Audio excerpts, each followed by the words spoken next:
Yan po yung mga design dito sa wall ng underpass Nakita nga karugitan nga dito sa Las Vegas, airport ita ko. March 14, 2024. Yan tower dito sa Las Vegas. Stratosphere. Stratosphere. Yung Trump building. Ang nagmamay-ari dyan ay si Trump. No Casino. Nansagan na gambling city sapagkat almost pala na Lahat except Trump building. na building ay may mga casino. Ito yung Hilton. Wow. Ayan. Shopping na kayo, whatever gusto nyo. Ito, ka-open nung Bukod tangi yung building ni Trump, walang casino dito sa Las Vegas.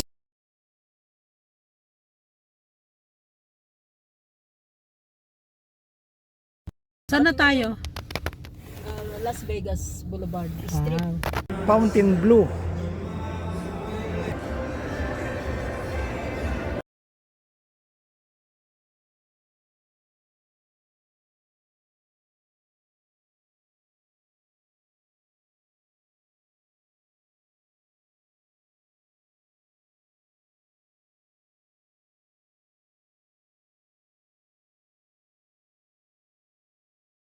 Ito yung nasa loob ng Fountain Blue Casino and Restaurant. Dumadaan lang kami dito, galing kami sa downtown ng Las Vegas. Ito yung pinakamalaki na bagong gawa ngayon. Casino Hotel Destination. Sabi ni Manang Alma, yung sponsor po namin dito. Meron ditong mga bar, restaurant. Ganda ng pagkagawa, design ng hotel na ito.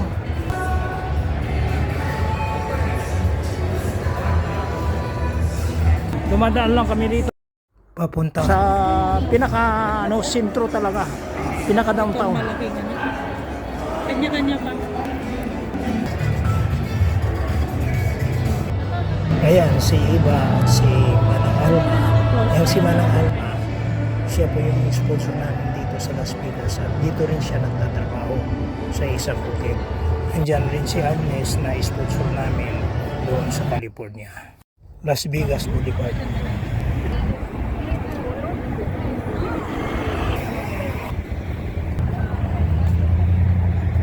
Yun naman yung Las Vegas Convention Center. Mga bus nila dito, tubig dito sa kahabaan ng Las Vegas Avenue. Ito naman yung waiting shed nila. Malamig po ang klima dito ngayon. Ang gaganda po ng interior design ng mga building at yung mga ilaw. Kana Agnes. Ayan, nag-enjoy sila. Yes. Enjoy your vacation. Nandito po kami sa Resorts World Hotel ng Las Vegas. Ayan si Smiley.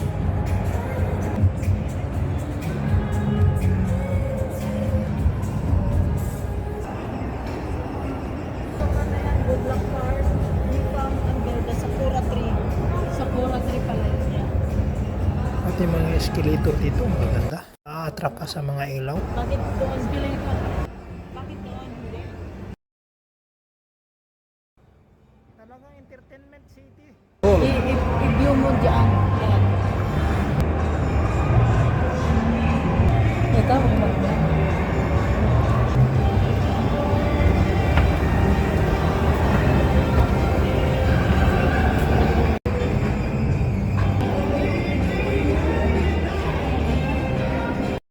Diyan kami kanina sa baba Doon sa Rose. para masilayan itong downtown. Mula po dito sa taas ng Resorts World Hotel. Ang ganda ng design, no? Yung mga ilaw.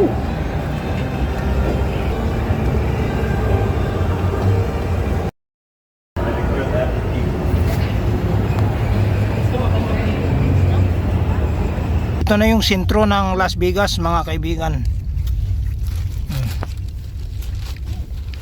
Ang dami pong mga neon lights, mga iba-ibang design ng mga ilaw rito.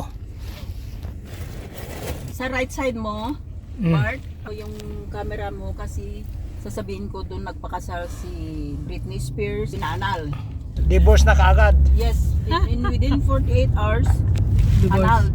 And Yung- then, the Michael Tapos, Jordan, Joan Rivers, doon sila nagpakasal. expensive pa yata yun na kasal. Then into this, divorce na kaagad. Biglang naglaho.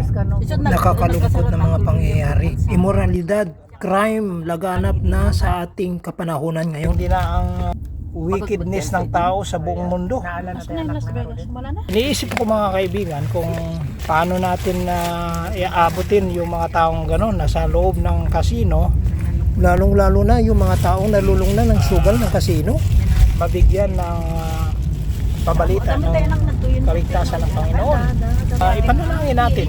Yun lang naman ang ating magagawa dyan. Panalangin natin na mamulat sila sa karoon sila ng senses na mayroong pag-asa sa buhay, na matakasan nila yung bisyo sa pamagitan ng kapangyarihan ng Panginoon. Sa sariling kakayanan ng tao, hindi natin kayang magbago. 1 John 1:9, tapat ang Panginoon sa kanyang pangako sa pagpapatawad. Ang Panginoon naman ay merciful, binibigyan niya ng panahon ng tao na magbalik loob kahit anong sama ng tao.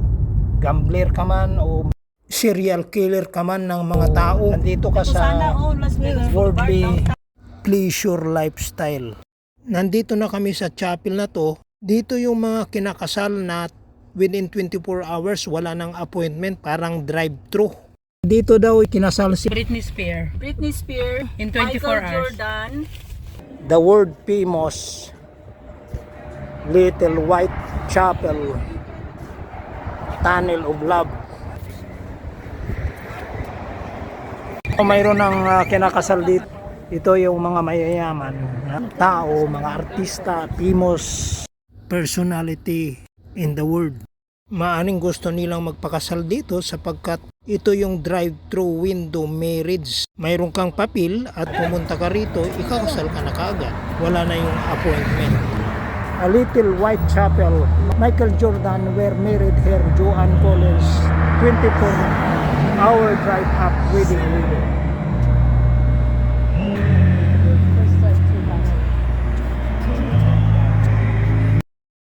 Kasalukuyan mayroong kinakasal, pinanonood po namin.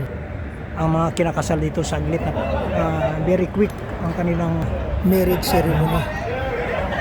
Sunod-sunod ang mga kinakasal dito, papakasal rin yan. Alas 5 ng hapon dito sa Las Vegas, 24 hours may mga kinakasal dito. Marami pong pupunta dito, sunod-sunod ang occasion ng kasal.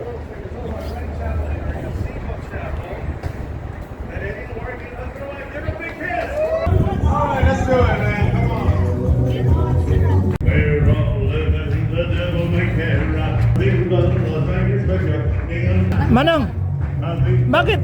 Ito ba saglit lang nakasal ito? Ano yung 24 hours na meron na tinatawag? yung papel na nakaregistered na. Yung marriage certificate. Marriage certificate Tapos, pumunta ka na rito. Tapos, yun na. Kung baga, 24 hours available yung officiating minister for marriage. Kahit anong oras. In 24 hours, round the clock. Usap sa inyo. Ganon. Pero bakit gusto nila dito magpakasal? Bakit? I don't know. That's their choice. Mahal, ganon. Hindi naman mahal. But their choice to come here in Las Vegas to Kasi get married. dahil sa famous na lugar, parang ganon. Kaya nga yung choice nila. Okay. Famous. Tingnan mo mga kaibigan, yung mga kinakasal dito, tingnan na ba, mayroong kinakasal sunod-sunod. Oli na kayo Sige na. May mga wedding chapel dito. Yung wedding chapel na yan ay purpose talaga sa mga wedding occasion lang. Wedding marriage vow. Ito yung kahabaan ng Mamaya Las po, Vegas. punta tayo. Only ang liwanag. Mas maliwanag mamaya. Oras ngayon, malapit ng alas 6 ng gabi. Salamat po sa panonood. Palayan po kayo ng Panginoon. Ito yung Pyramid Hotel dito sa Las Vegas. Luxor Hotel ang pangalan ng hotel na ito. Egyptian architecture design. Dito yung Jablo Cafeteria Restaurant natatagpuan sa loob.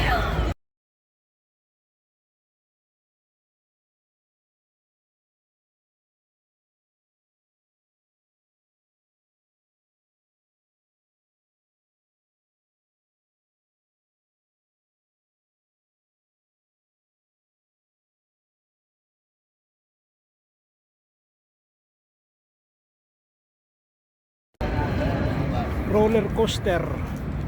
Ito na yung sinasabi naman ng Alma na buong syudad maliwanag pagkat ang mga gusali ang daming ilaw sa labas at loob pang attraction at entertainment post na mga ito. Katulad niyang building na yan, sobrang liwanag. Ano yung farm? Ito na yung Flamingo Hotel and Casino. Caesar's Palace. Well, what is it? Well, yeah, well, let's face it. The truth is, yes, I'm Daming guilty. tao. Step number one. And it was not as easy. And number Caesar's two, Palace.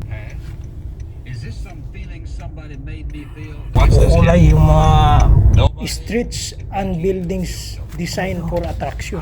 Sa mga ilaw pa lang dito sa labas, parang ma-entertain ka na rin.